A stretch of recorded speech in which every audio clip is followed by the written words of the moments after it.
Good evening. I'm Ravinder Singh with the Program Services. Welcome to our great discussion series on world religions. Our guest speaker tonight is Rajiv Mehrotra. He's a personal student of His Holiness the Dalai Lama. He serves as the trustee and secretary of the Foundation for Universal Responsibility. He's also an author, documentary filmmaker, television producer, and director. Tonight, he will reflect on the relevance of Buddhism in modern times.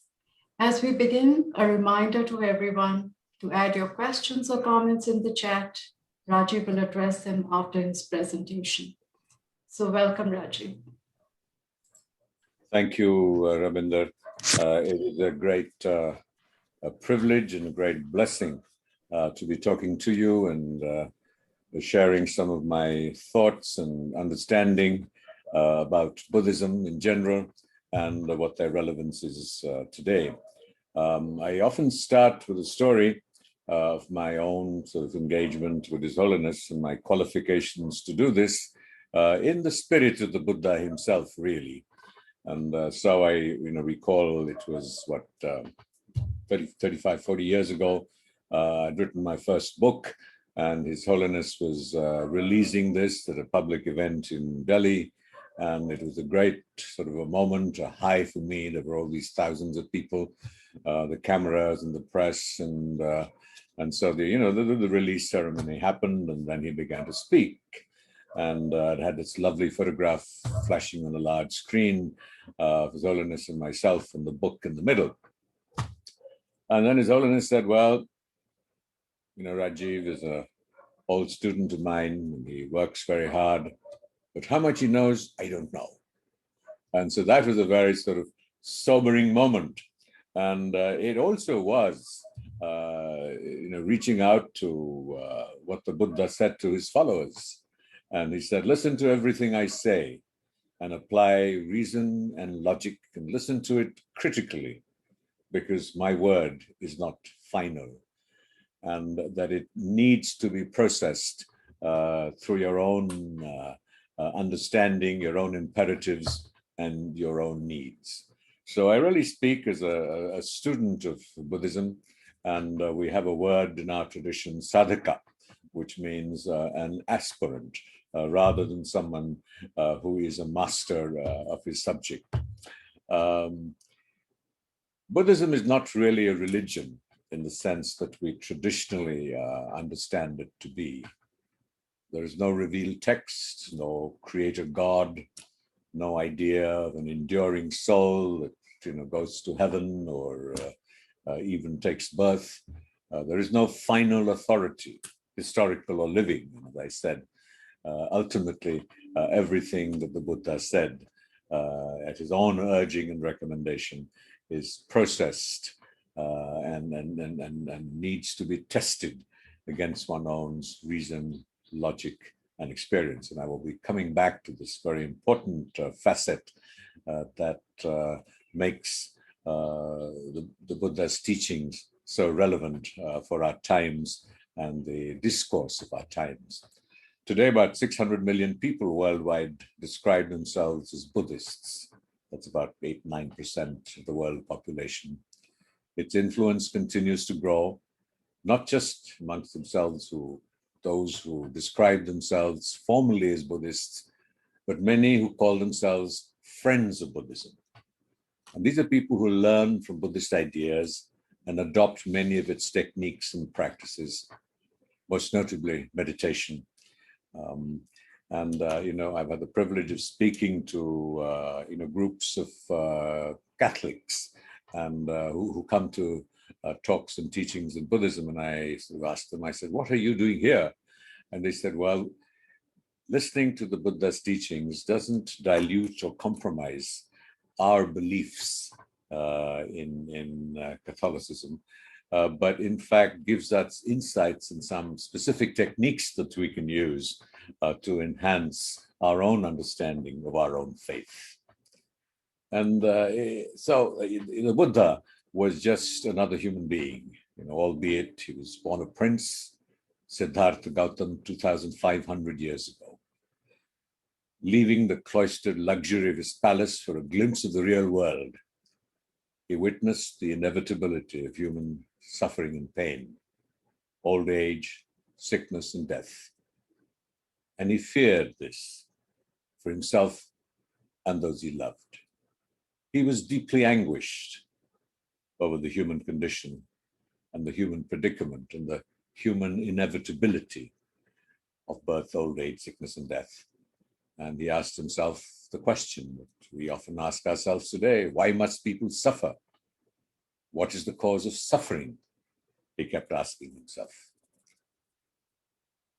It moved him so passionately that he was driven to abandon the life and promise of a future as a king to find the answer to these questions. And he felt it was imperative that he do if he were to truly serve his people. And he was inspired by the sight of a wandering monk and felt he simply had to leave the palace and follow his example. And that became his quest. As the palace slept, Siddhartha shed his robes and set out alone into the forest in the quest for the wisdom that could bring an end to the inevitability of suffering for himself and, most importantly, his people. So it wasn't merely a quest to find the end of his own suffering, because in the cloistered space of the palace, he had felt secure. He had luxury, he had the best teachers, companions, he was married, he had a child, and the question may not have occurred to someone in that position. But he was equally concerned, if not more concerned, for his people. And that often answers the question: what if he hadn't found wisdom and understanding, and he left his palace and set out and abandoned his wife Yashodhara, his young son Rahul, his parents, and his responsibilities as king? In the Buddhist tradition, the guiding principle was what was his motive. So his motive was not merely the end of his own suffering, but the suffering of others. And so it was an act of altruism, an intention that was much larger than himself. And so he studied and practiced with the most evolved teachers of his time. And remember that even 2,500 years ago in India, in ancient India, there was the rich Hindu heritage derived from the Vedas, the Upanishads, ascetics and practitioners in the caves of the Himalayas by the flowing waters of the Ganga. So he first engaged in learning from these great masters to experience what they had to offer. He found a group of ascetics in the forest. The teaching of the masters had been to no significant avail. He very quickly achieved all that they had to teach, and in many cases, the masters would offer him their own seats of learning, as he was the most worthy students. And with the ascetics, he lived 6 years, because it appeared to him that he needed perhaps to go through a kind of cleansing because of the opulence of the forest, and engage in the most rigorous austerities. It is told that he ate 1 grain of rice and 1 grain of lentil a day, until he was reduced to a bag of bones. One day he heard, in this state of emaciation, the song of a wandering musician. If the string is too tight, it will snap. If it is too loose, it will not pay. Prince Siddhartha realized that he must find a middle way.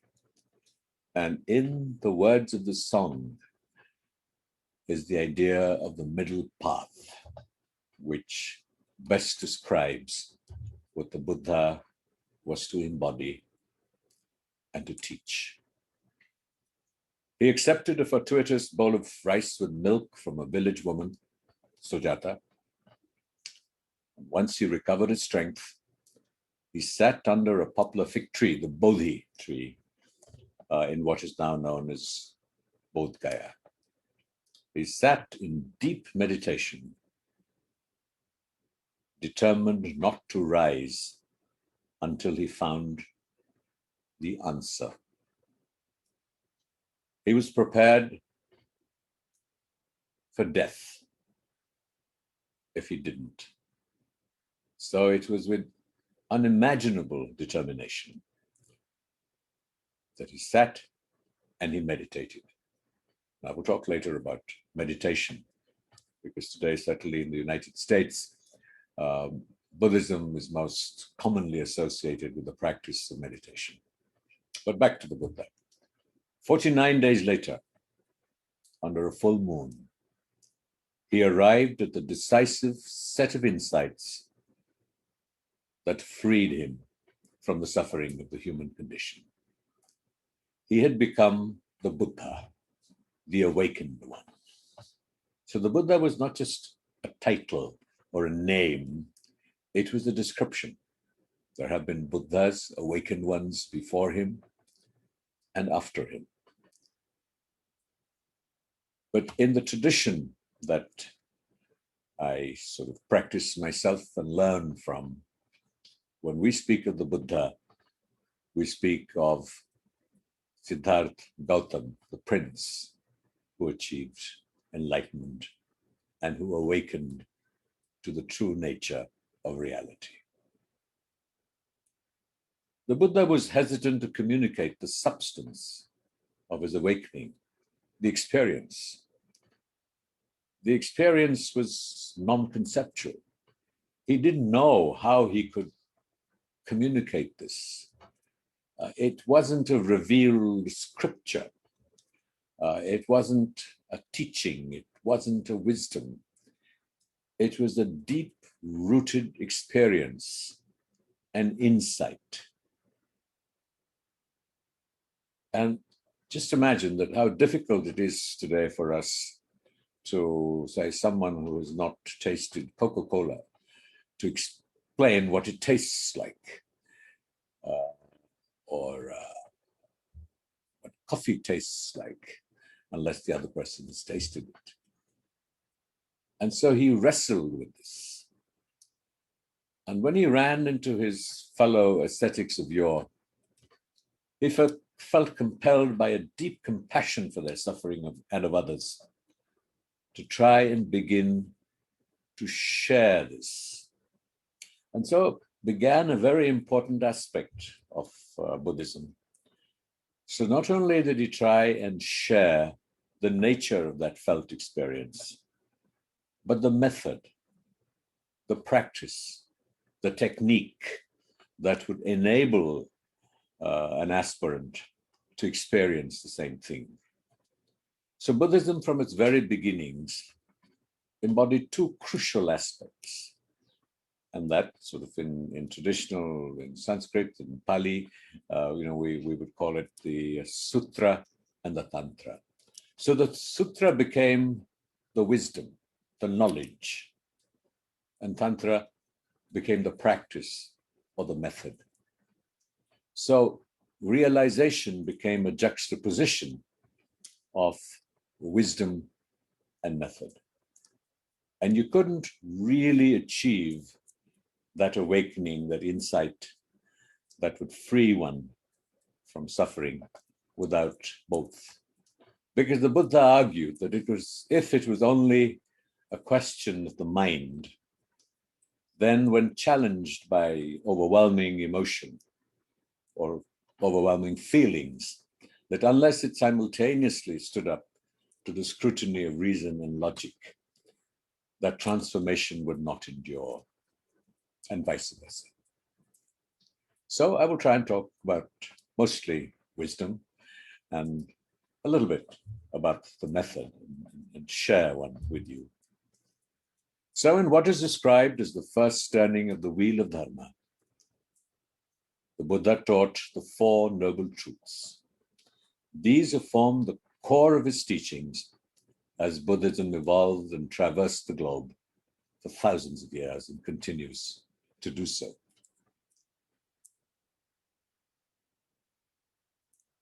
And so we need to acknowledge these as Buddhists in our lives.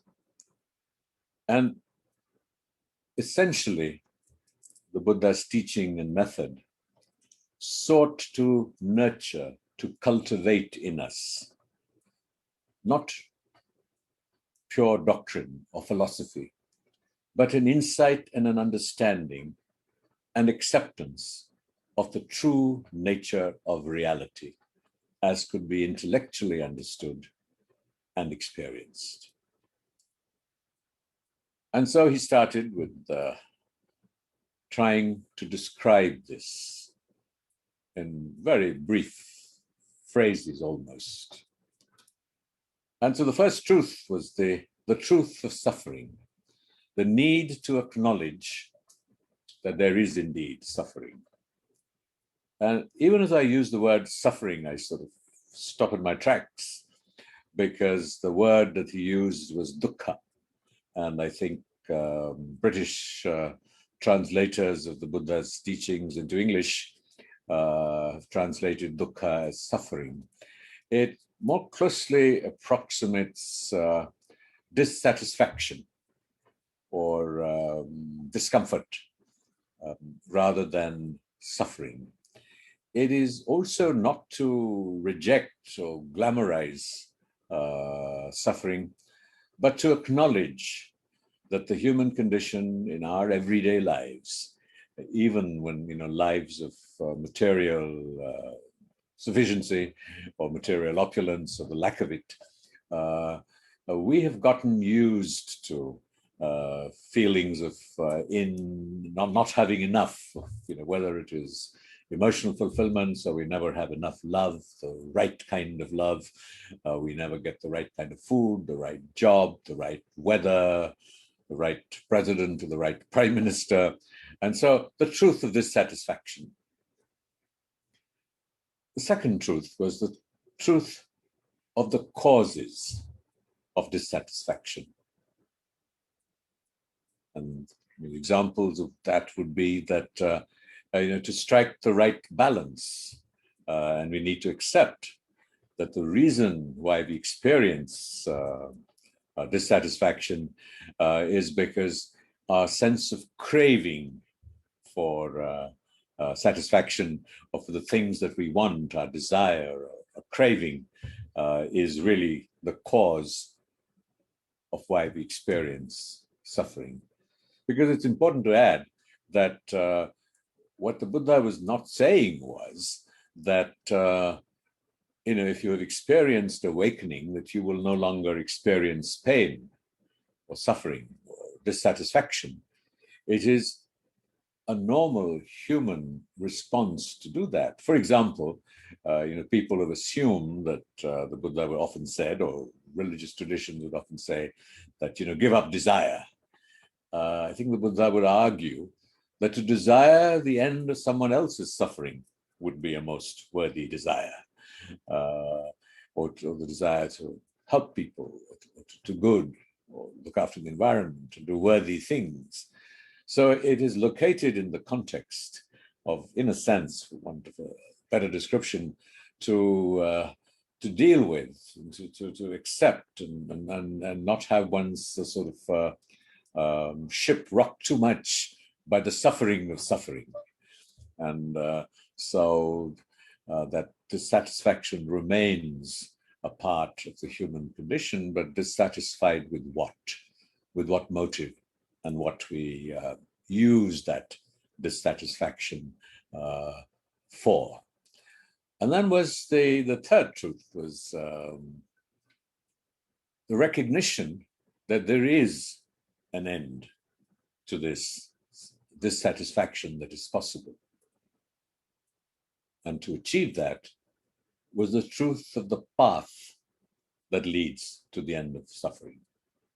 And the essence of the path was the truth and the recognition of the true nature of reality. And so the first truth identifies the presence of suffering. The second determines the cause of suffering, largely desire, craving, and ignorance of the true nature of reality.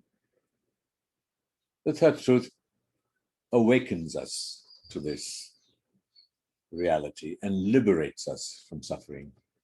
And the fourth truth, which is really what much of the practice of Buddhism is about, is the method of experiencing the true nature of reality. So, what are the methods?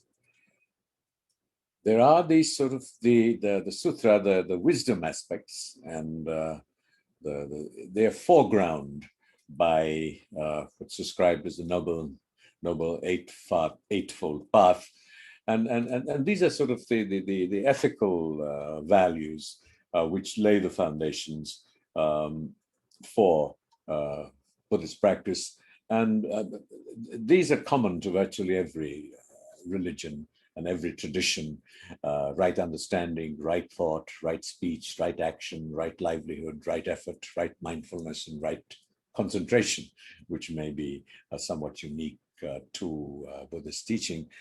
So I'm not going to delve into that because these are not, I mean, they have a certain sort of spin in Buddhist teachings, but they're not unique to Buddhism other than mindfulness and concentration. And then the path is divided into three themes: good moral conduct, understanding, thought, speech, meditation and mental development. We'll come to that. Action, livelihood, effort, and wisdom and insight. And the Buddha, it was very important to emphasize, asked not to be worshipped as divine, as he himself was human. And like I said, he was born a prince, and he engaged in the practices and techniques that are available to any of us to find similar truths. And like he did, each of us can take responsibility for our own lives and actions and become Buddhas. I will keep coming back to this because it is a very central, almost motif for teaching in every aspect of Buddhism. That we while at one level Buddhists would argue that prayer can make a difference, and blessing and grace make a difference, but finally and ultimately, we have to take responsibility for our own lives and actions, and can potentially become Buddhas ourselves. And so he, as I mentioned earlier, he taught the middle path. And for most of us, in our everyday lives, that really means navigating our lives between self-indulgent luxury and back-breaking austerity. So it brought to his teaching a quality of lightness, avoiding extremes of every kind. And so the Buddha taught for 45 years after his enlightenment, till he passed away at the age of 80. And Buddhism continued to evolve and adapt to the capacities, vocabularies, and unfolding realities in the countries and cultures in which people lived and traveled to. So what was unique as Buddhism unfolded over 2,500 years, that Buddhism was never a proselytizing tradition. And it got assimilated in numerous cultures and local cultures, national cultures, and communities, languages, nationalities, and retained its core principles of the Four Noble Truths. And it survives till this day in a myriad hues and mechanisms, and all circumscribed by the universal truths that the Buddha is said to have revealed in what I just described as the first turning of the wheels of Dharma, And then the turnings of the wheels of dharma continued. They continued long after the life of the Buddha, because he had mandated his followers to continue the journey and to offer further teachings and unfoldings of and keep turning the wheel, so that from different perspectives and contexts, this non-conceptual truth could be communicated, taught, and practiced in a diversity of situations and contexts, each of them unique. And so often, Buddhist teachings can appear somewhat contradictory. And that is because we are limited by vocabulary, and the Buddhist teachings have been dynamic, and because they responded to individual specific situations, and so they were expressed differently. And as I will go on to argue later, that even when we talk about a deep understanding of reality, that there is in fact no single reality. That has very important implications for our times, our fragile, fractured communities that hang on to our own particular notion of reality. But more of that later. So there are 3 or 4, 5, to my mind, universal themes and ideas that underlie the unfolding of the Buddha's teachings, and many of these, in some form, were articulated during the Buddha's own lifetime by the Buddha himself. And it's important to understand these intellectually, and then through practice, along with the Four Noble Truths. And these are all different aspects of reality which we experience, but sometimes not always pause to reflect and to notice, and to do that and to internalize that can have huge implications for our own sense of well-being and equanimity, and let us say, to diminish our own suffering. And so let's look at the idea of interdependence. We often forget that we live in an interdependent world. And so, even as I sort of drink this cup of coffee, where is it on my screen? Yes, here it is.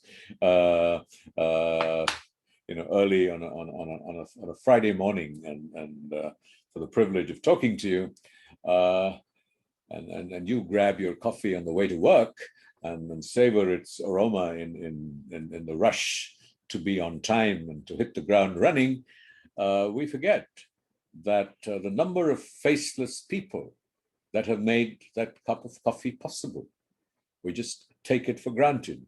And there are that many human beings who just enable that cup of coffee, from the person who, from the person in Brazil who's growing the coffee, to the guy who processes it, to Starbucks, the person who built Starbucks, to the person who's poured out the coffee for you, the mug in which you drink it, etc., etc., etc. There are dozens of people who just make that wonderful cup of coffee in the morning possible. Today, chaos theory will tell us, and I think this is in more ways than one, that, if a butterfly, flaps its wings in the forests of China, you could have a tornado in the United States, or, what someone does in Russia, on social media can impact the elections on the kind of man who leads the greatest democracy in the world. So we live in an interdependent world, and our happiness, or whatever positive state of mind, depends on other people. It depends on the environment which our actions can influence. So in myriads of ways. We also tend to forget, we need to remind ourselves of impermanence, that we are so attached to our attachments and the idea that who we are, where we are, and our relationships, and the people and the emotions that we feel as they unfold are locked in and frozen and will remain the same forever. And of course, when it's very easily explained and argued that Mount Everest added a few feet over the last 10 years. The universe is constantly expanding. It's never static. People who we have thought are our enemies suddenly become our friends, and or friends become enemies. Or we know that every cell of our body changes every so many years. Our relationships change. The new cell phone that we buy with a great excitement and pride to compete with others who have better phones will get its scratch and become redundant and obsolete. And so we fail to acknowledge this very important aspect of impermanence. And so when we confront impermanence, we suffer. We experience the pain of it. If we have reflected that change is inevitable, it's going to happen, and not only intellectually, but experientially, we can avoid the suffering of change and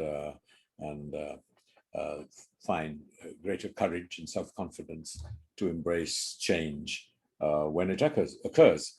I remember sort of one of my very challenging moments was, when my mother was dying, and this was the first sort of significant death in the family that I was confronting. And so I was weeping. I was sort of all about 40 years old, and I went to see His Holiness, the Dalai Lama, was my teacher. And I said, "Oh, my mother is dying." And I expected him to say, and I went with the expectation of reassurance that, no, all will be well, say a prayer, have you seen so-and-so doctor? Have you tried so-and-so treatment? And instead he said, well, meditate on death. It's inevitable. It's going to happen. I mean, she may get 5 years, 10 years, 6 months, but it's going to happen. Meditate on death. And I thought that was a very harsh thing to be told, because I'd been to another man of God who had sort of waved his hand and given me some holy ash and said, well, give her this to drink and she will be fine. So 20 years later, it was His Holiness's advice and pointing to the true nature of reality that has stood me in far better stead than the drinking of holy ash dissolved in water. Inherently, when you look at the idea of impermanence, you also look at the idea of change, that everything is in a constant state of change, and that's intrinsically linked with impermanence. And we also know from modern science and reason and logic that, and certainly within the framework of Buddhist tradition, that change involves causes and conditions. It's so that there is change because there is a cause for change. It may be inherent in the object itself, or the personality, or the emotion. It could be exterior to it, i.e., that it responds to that environment, to that change that happens.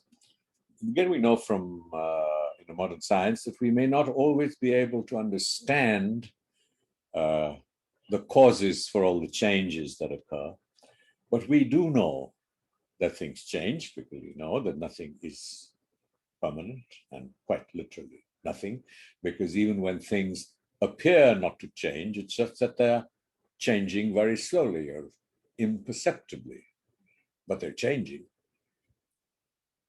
Now, why are these things important to know? These things are important to know because it is our blindness, uh, intellectual, emotional, and even physical, to these that keeps us from grasping at phenomena and objects.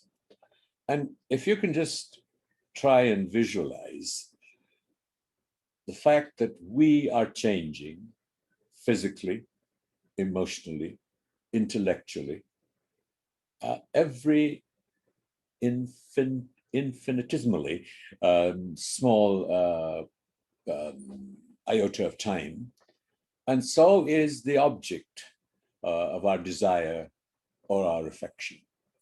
And so you have these two elements here changing. And then we're trying to develop a relationship of permanence between two elements in constant change. It cannot happen. We can only have the illusion of change, of permanence.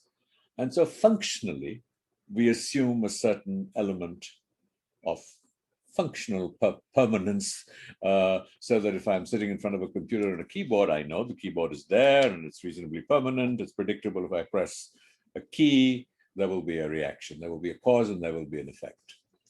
The same thing that when we're in love, time seems frozen, and it's very pleasant because we then believe that this is for eternity. But in some cultures, for example, you enter into prenuptial agreement, a contract, if you decide that you can continue to be in love. And that may be a very practical but unromantic thing to do, because I guess, in a sense, it represents a pre-recognition, like a prenuptial, that this may not work, and so we must be prepared. Now, the Buddha would argue that it might be useful occasionally, in the interest of making a relationship, or a relationship, and I just don't mean with another human being. So we need to functionally recognize temporary permanence in order to be able to function. So everything needs to be subject to the scrutiny and to the parameter of reasonableness, and not taken to an extreme. All this then adds up to what is for many the defining concept of idea in Buddhism, which is also difficult often to explain and understand. And I have to say that my own experiential understanding of this is somewhat limited. And that is the notion of what we use. We use various words and phrases to describe it: dependent origination, emptiness of inherent existence, emptiness, and what have you. For those of us who are familiar with the Hindu traditions, a close approximation is Maya, that things are an illusion, but that's not what we're really saying here. But there is a sense of that. And that really means that if everything is subject to change and is dependent on causes and conditions, then it doesn't inherently exist, because it only exists dependent on other factors. A very common example would be, just look at a cube of ice. A cube of ice depends on an external condition, temperature. And if the temperature changes, the cause of water being ice, then the ice ceases to exist. It changes its form to water. If the condition changes further and it becomes hot, it becomes vapor, and so on and so forth. And then it becomes a cloud, and it becomes rain, and it goes through these cycles. So does the ice cube have an independent existence that we can grasp at it? So similarly, the human form is dependent on many causes and conditions. We need a certain range of temperature, we need a diet, We need to be in good health. We need to be, our genes and our organs need to be functioning in a healthy way, and so all these things add up. And so at any time while that we exist and that I'm able to sit here and talk to you depends on many causes and conditions. And so that realization softens our sense of attachment. So just like a relationship is not permanent, it can be enduring, which is different to a quality of permanence, which means that it is long-term but unchanging, frozen in its nature. And so this is a very important aspect of Buddhist practice and philosophy as it has continued to unfold. I'm going to turn to, in talking about the relevance today, to using an example of my teacher. And today Buddhism's best known ambassador is His Holiness the Dalai Lama, who embodies and carries the Buddha's teachings on his ever smiling face.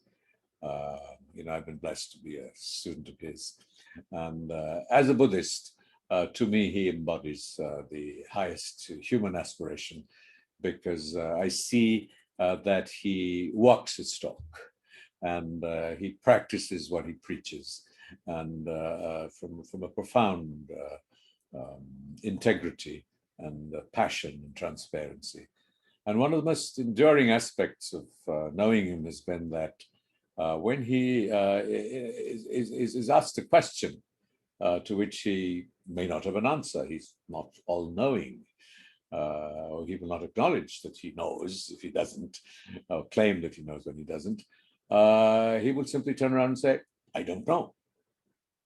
And I think the courage to be a fellow traveler, like all of us here are today, whether we are interested in Buddhism or religion or not, is, I think, gives him a great, how do I put it? A sense of enormous power, not in a material sense, but sacred, a subtle energy that people find very moving. And I mean, I've experienced this myself. So in his presence, I've seen hundreds of people break down into tears because there is a humanness that is very infectious and touches people, even when contact is for a few seconds.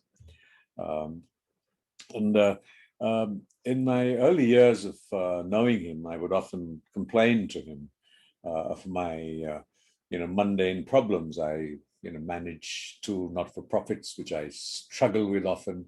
And I'd say that, look, I'm becoming a clerk, and so-and-so has happened, and there is this rule, this regulation, and there's a power problem, da da da da. And so he looked at me and he said, "Look at me. I lost my country. Look at the condition of the people I have left behind. I live as a guest of a foreign country. I can't travel as I want. I don't get, I was used to the climate of Tibet, and here I am in the heat of India, despite all the hospitality. Now enough of your problems. You solve my problem." And he laughed and he gave me a hug. And so I think it is this intensely human quality of someone who describes himself as a simple Buddhist monk. He's 86 years old. Till recently, he received instructions and teachings from lamas younger than himself. He is an eternal student. He continues to learn. And I think this, again, is in the spirit of the Buddha, that you continue to engage, you continue to learn. The journey is the destination. He teaches us of the enormous value, significance, and potential of India's rich heritage of mind training. And this is something that, I've had a Western education, and we invest, there is the Rubicon of 1,000 hours in training ourselves to become great pianists, to educate ourselves, to get a good job. We balance the amount of money we invest in our education to the income we will derive from the careers it will lead to. We go to beauticians and hairdressers. The latter is not a problem for me. And to look better, somewhat reassuring ourselves that when we walk the streets, people will look at us and admire us for the clothes we wear and the way we look. Yet, we spend so little time in training our minds. The minds that are the source of our experience, the source of our livelihood, the source of our emotions, and the source of our spiritual growth and evolution. And so he's argued for the imperative for each one of us to create the space for training our minds. And we now know from Western science, and he has reached out to embrace a conversation with Western science as to what we can learn from Western science and what Western science can learn from us.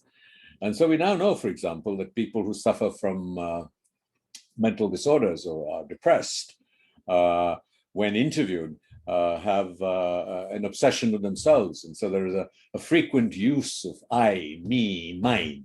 So this I, me, my world, this obsession with the self leads to unhappiness and a distortion of the true nature of our perception and experience of reality.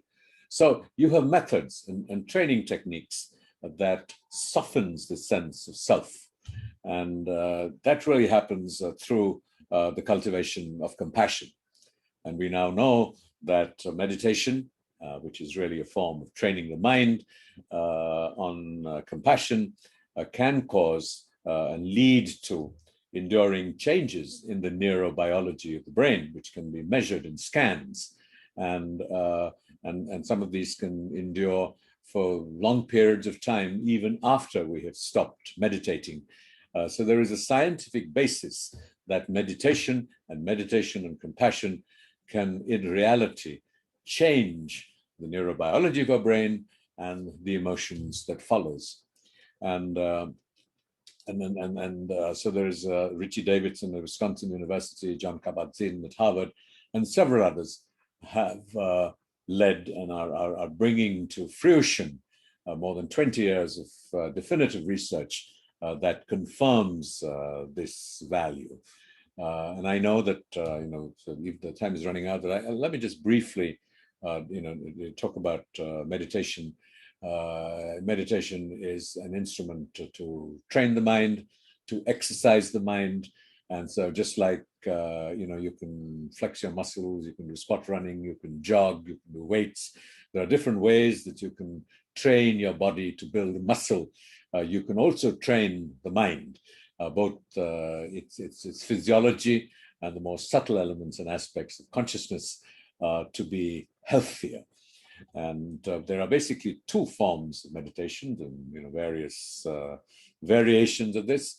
The first one is really samatha meditation, what we call, and that really the most popular form of meditation in the United States is mindfulness, which is to concentrate on the breath and then to become aware of the unfolding of emotions and bodily sensations, which then in turn offer more intuitive insights into the relationship of mind and body, and enable us through the body and through the breath to access more subtle layers of the mind.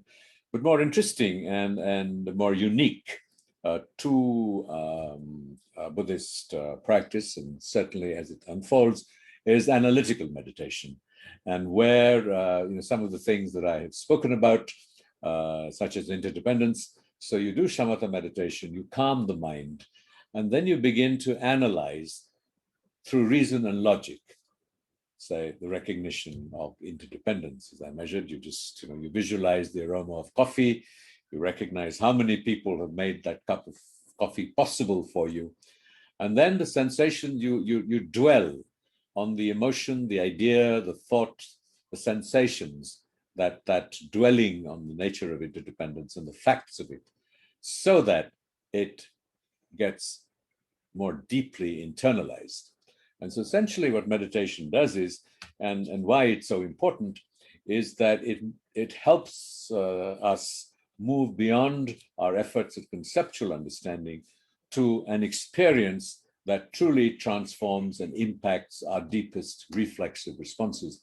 And that really is the one very significant contribution amongst many of the Indian heritage, and Buddhism is a part of it, mind training techniques that were sort of further developed by the Buddha. So what happens is that you can often intellectually understand things like anger, that I must not experience anger because it's not good for me, or that I should give up smoking because it's not good for me.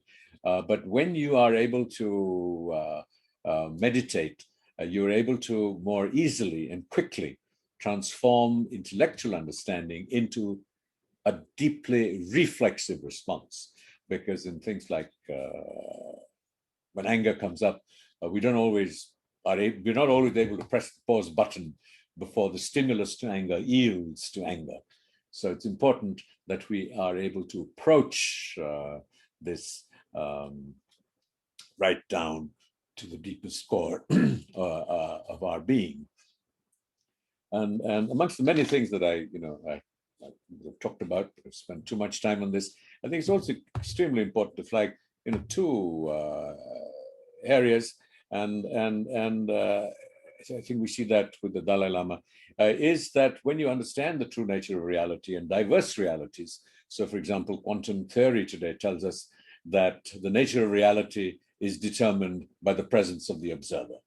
That is science. But Buddhist philosophy has long told us that reality is in fact diverse. And so it's not like the 9 blind men who are looking at different facets of the elephant, and each one of them is looking at a particular facet, and none of them can see the entire elephant. What we're really arguing is that realities are different and are experienced differently from quantum, as explained, and in terms of the many of the experiments. The split experiment, for one, looks at how the observer can impact the nature of reality, and add to that is the respect that the Buddhism has for science. It argues that it is not necessary for science to have approved all the assumptions of Buddhist philosophy.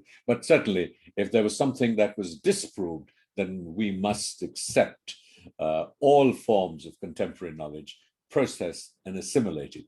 And as a consequence of that, the Dalai Lama has introduced science education to the highest standards. Well, when I say highest, I'm not talking about deep research, certainly theoretical science in the monasteries. So every monk and nun engages in science, and so this leads to a very vital need, and that is the need to celebrate diversity. And because we're such a divided planet, and it is this recognition of diverse realities and that we can learn from each other that makes it possible for the Dalai Lama to have written a commentary on the Bible. It's called The Good Heart. Get yourselves a copy. I highly recommend it. Bishop Desmond Tutu is one of his best friends, and they've done a book together, The Joy of Living. It is what enables the Buddhists, like the Dalai Lama, to go to a mosque and do the namaz, and walk into a church and hang a cross around their necks and sing a Christian hymn. Go into a Hindu temple or a Sikh Gurdwara, and to embrace diversity and to argue that each of us needs a different mental diet. And so, when asked, when people will talk about converting to Buddhism, the Dalai Lama was always very discouraging and said that, look, you should stay with your tradition because there is a whole subliminal consciousness that operates, and to sort of deviate from that, could be harmful. And so we do have many cases of Westerners, for example, coming into India, deeply immersing themselves in our culture and traditions, and one day snap, and they come back to what is their own. So you're encouraged to learn from Buddhism, but not to get grounded in them. And I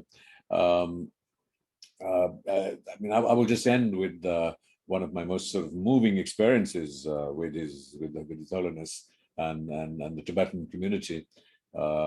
And in my early visits to Dharamsala, where His Holiness lives, I noticed that the Buddhist monks were praying on prayer mats that said, "Pray for the Chinese," and that their prayers began with, "May the veils of ignorance lift for the Chinese." And mind you, these were people who destroyed more than 1 million monasteries and were guilty of what the International Commission for Jurists described as genocide in Tibet. And so there's gratitude, there's forgiveness. He has celebrated India as the guru for the Tibetans, and people, and the Tibetans are their chelas or students, and I have argued, for example, that that role has been reversed. And the final thing, that His Holiness ends most of his meetings with me, and I will stay behind, I might stay on for questions if there are any, and there is time. He always ends his conversations with me whispering in my ear, "Practice, practice, practice," and that we have to find ourselves a practice, no matter what it is, what tradition it draws upon. And this is not to recommend or urge Buddhism as the final definitive framework for your journeys, but whatever the journeys might be, it is crucial and important to invest time and energy and focus in practice, practice, practice, certainly in training the mind. Thank you.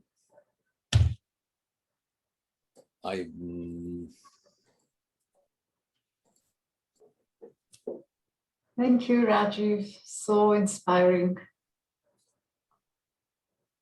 If the audience has any questions, please feel free to unmute yourself or use the chat feature.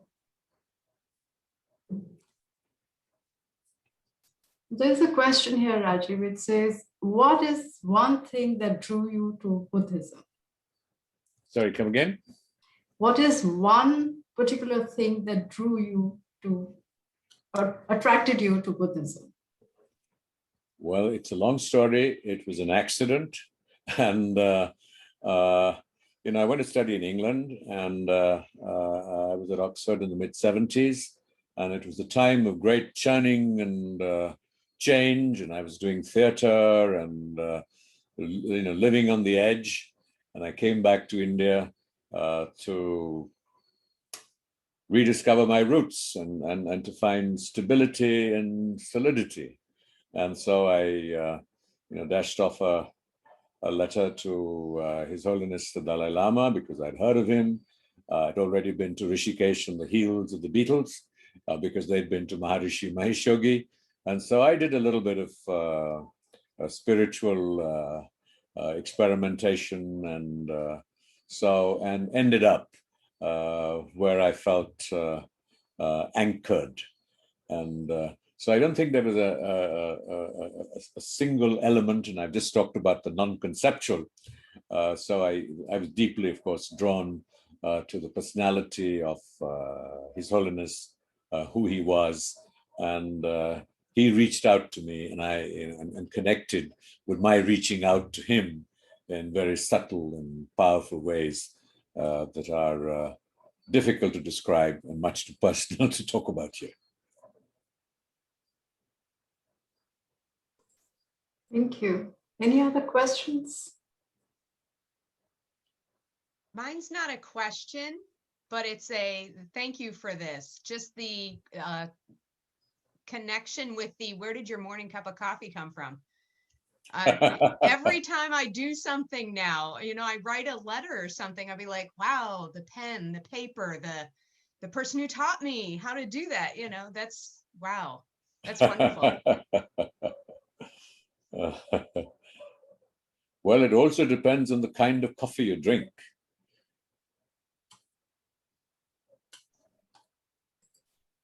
Rajiv, another question. How does one learn how to practice in analytical meditation? Well, you find a teacher. You can, there are some excellent books to read. And I think one of the most accessible books is, by the Dalai Lama and a psychoanalyst, Howard Cutler, called The Art of Happiness. And that's an excellent introduction to the Buddhist ideas and practice from a Western perspective. And, if you're in New York, there are many Buddhist centers.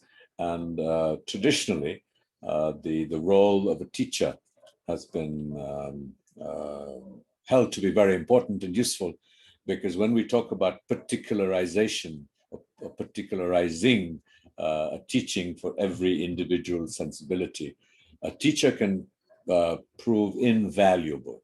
And there are also teachings, and this is available in Buddhist literature, on how to judge a good teacher.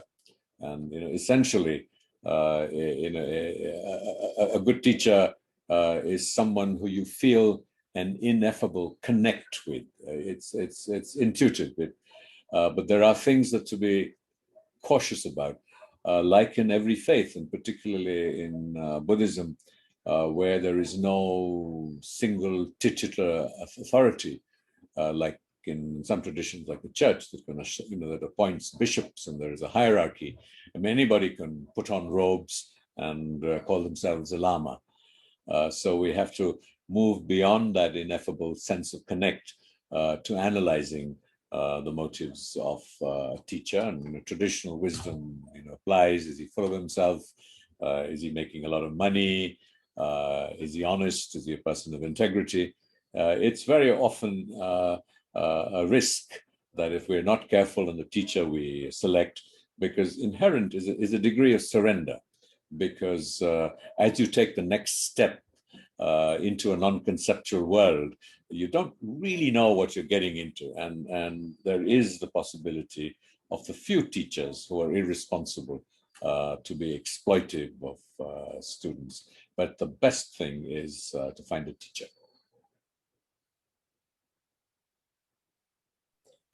Does Buddhism believe in an afterlife? Oh, yes. Well, not afterlife in the sense that most other traditions do, because we believe in reincarnation. And so, for example, the Dalai Lama is considered the 14th reincarnation of the Dalai Lamas of Tibet. And he is also regarded as the Buddha aspect of compassion. So yes, we do believe that when you die, the subtle mind, we don't believe in a single enduring soul. And if you want to really understand reincarnation, I recommend looking at, I think it was Bertolucci who did this wonderful film called The Little Buddha. And the last sort of quarter of the film deals very eloquently through images and narrative of reincarnation, and that'll give you a sense which is far more intuitive than what I can describe, but I will point to it. And that reincarnation is a very fundamental principle and assumption, and again we accept a reincarnation very intimately, because when we look at the idea of causality, in human emotions and human behavior, in our pursuit of happiness, causality is often understood or misunderstood, really, that action X leads to action Y. We know from modern psychology, for example, that all our thoughts and emotions and actions leave imprints on our consciousness. in a form and manner that they can then subsequently impact the actions and feelings and emotions that follow. So it really is a series of all the thoughts, emotions, and actions that we experience, or we are auteurs of, in a sense, create this matrix of potentialities and manifest and expressed in the biochemistry of the brain. And so the practice of Buddhism, specific practices of analytical meditation, for example, of course, more generalized ones, a teacher will identify these that are the best antidotes to your current set of current matrix in the consciousness, as making you feel and behave the way that you do.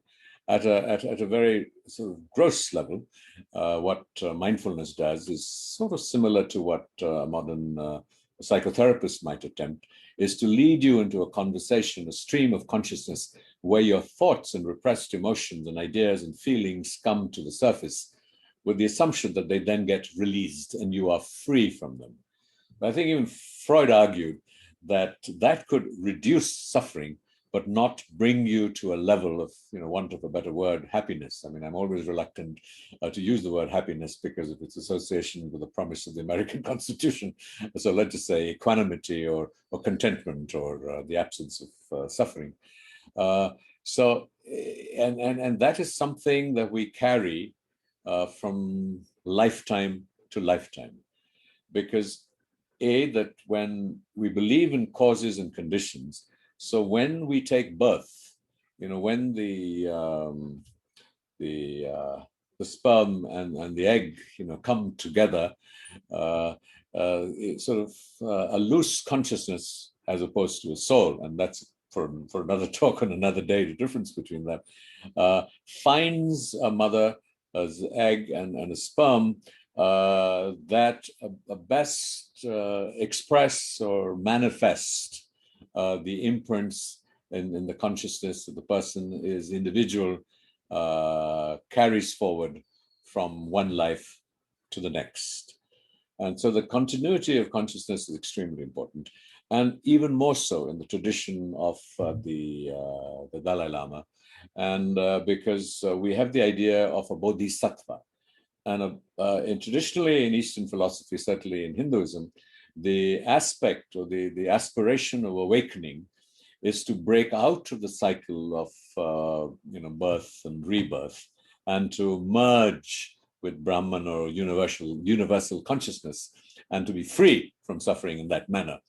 But in the Mahayana tradition of Buddhism, the bodhisattva ideal, it really is to attain enlightenment or awakening, so that you can consciously steer your consciousness, or actually subtle mind, clear light, the different words to describe this non-conceptual experience, into taking human rebirth in order to teach and serve humanity. So you voluntarily embrace the suffering or the pain of the human condition to relearn or revisit that process of education and learning, and then to share that with humanity. So even though the Dalai Lama is a reincarnation of his predecessor who was an awakened mind, the young Dalai Lama, when he is discovered, and the present one was discovered at age 4, went through the process of training and learning that other lamas do. Now, it is recorded that he learned very quickly, much faster, and just to make sure that they didn't get it wrong, he was also subjected to public debate and engaging in debate with other masters before the larger community, to demonstrate that he had acquired the insights and wisdom to be able to hold a chair of the Dalai Lama. So yes, reincarnation is a very important principle, but it isn't after life, because it's not life in the sense that you and I are living, and so there is a continuity of consciousness of subtle mind. And one day when I have experienced it, I will try and describe it better. In the meantime, I will just have to live with my inadequate words. But thank you for the question. It's a very important principle in Buddhism. Thank you, Rajiv. Very enlightening as always. Gosh, that's a biased friend. No, truly. Rajiv, you've touched upon it. There was a follow-up to that which said, do Buddhists believe people are reincarnated for eternity?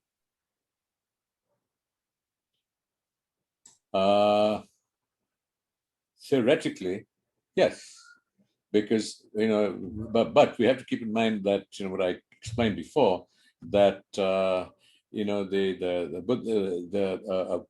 person who believes in Buddhism would also believe that you will keep repeating the cycle of birth and rebirth as a sentient being. And by a sentient being, we mean any being that has consciousness. So it could be as an insect, it could be an animal, it could be a god. And, we have different layers of beings, and there is a belief in God, but not a creator God in the manner that we believe in many other traditions. And so, yes, you would go on eternally into this cycle. And if you followed one of the schools of Buddhism, which is a Theravada school, it would argue that it is possible to break out of this cycle when you attain awakening. But in the Mahayana tradition, which we practice, that you would choose to keep coming back in human form eternally, to keep teaching and serving humanity. And hence the enormous emphasis and compassion, not just as a technique for us to deal with our struggles and our pain and our suffering, but as the primary driving force for our existence in human form. I hope that makes sense.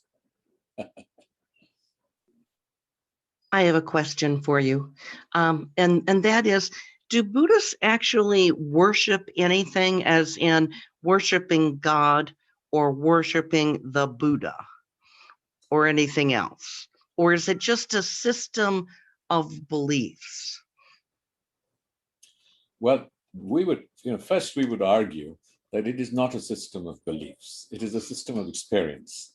So there is a difference between belief and experience. You can believe something, but unless you have experienced, it has to be validated, as I mentioned, with reason, logic, and experience. So it is not a sort of a distant belief. I believe this. So it is like knowing, if I put my finger in fire, that it will burn. Having said that, yes, worship can be and is often an important part of Buddhist practice. But as I mentioned, that we do not worship a creator God, which means an absolute final God. Worship is a device, and it derives from the Indian tradition of deity worship. And there is frequently debate in the Hindu tradition is, does a deity actually exist? And for us Buddhists, the deity exists only to the degree that we create one for our use, terrible word, but for our needs. And that is not as difficult to understand as it might appear, because just as we find, say, different landscapes soothing or different sounds soothing, or a lot of work has been done on how colors impact mood. A red can stir you up, a blue can calm you, or different forms and shapes can impact how we feel.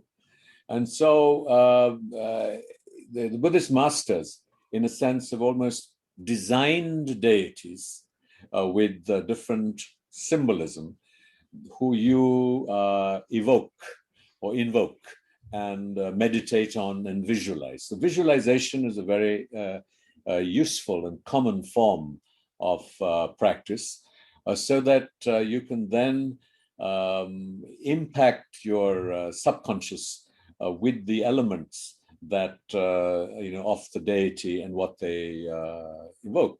So, for example, in my own case, at one point, His Holiness had felt that I was somewhat timid and shy, and so I began working with a wrathful deity. For want of a better word, an energizing wrathful deity, who actually was an embodiment of compassion in terms of its personality and character, so that the elements of that visualization, the color was red, and the sound, the mantra, the holy sound associated with it was, how do I put it, had a rhythm to it and was uplifting, so that it would aid my process of transformation or realization. So I would mentally create the causes and conditions in my mind for the existence of the deity, visualize the deity, and then dissolve the deity back into shunya, or emptiness, which I had attempted to describe. So the deity and worship in Buddhism is often in that form and manner, including the worship of the Buddha. So, we have no idea if the Buddha looked exactly like he is worshipped today. And and this is how in different cultures and different sensibilities, they evolve the images and they evolve the form, the expression, the colors associated with the Buddha that best respond to their culture or their culturalization, or the culturalization of their sensibilities, so that it can be most useful and effective for them. Fascinating. Thank you. Rajiv, there's another question in the chat. It says, does Buddhism believe in evolution? Where did the consciousness exist before humans? Well, like I said, Buddhism believes in science, in the sense that scientific reason and logic. And so it would have to believe as of now, till it is disproved by maybe future science, in evolutionary biology and the principle of evolution. The reason why Buddhism actually doesn't have an answer to this is because the Buddha felt that this was a distraction to get into metaphysical questions such as the origin of the universe. Does God exist? Or what happened before man? And when did consciousness begin? Because they were distractions and could only be explained through the principle and process of causality. So when it turns to modern science, it looks at and says that, well, modern science tells us that the beginning of the universe was the Big Bang. But then the question comes, what happened before the Big Bang? And then what happened before that? So a useful example of why the human mind sometimes needs to give up is that, when we study math and, you look at dividing, a figure by, divide what, an odd or prime number, I get confused. But, you arrive at a 3.333 when you try and divide 10 by 3. You get 3.333. And at some point, you just decide that there are enough 0.33s that they cease to matter. And then you just stop there, because the human mind cannot grasp the notion of infinity in concrete terms, in tangible terms. So in the most complex of calculations, at some point, you have to say that this is far as we can reasonably go. And speculation beyond that is not useful. And it could distract us from our pursuit of compassion, of leading useful human lives, and to break out or to seek our place in the cycle of birth and rebirth. So that is why it is not that Buddhism does not believe in God, because many of these answers come from ascribing them to what the scriptures of the gods say.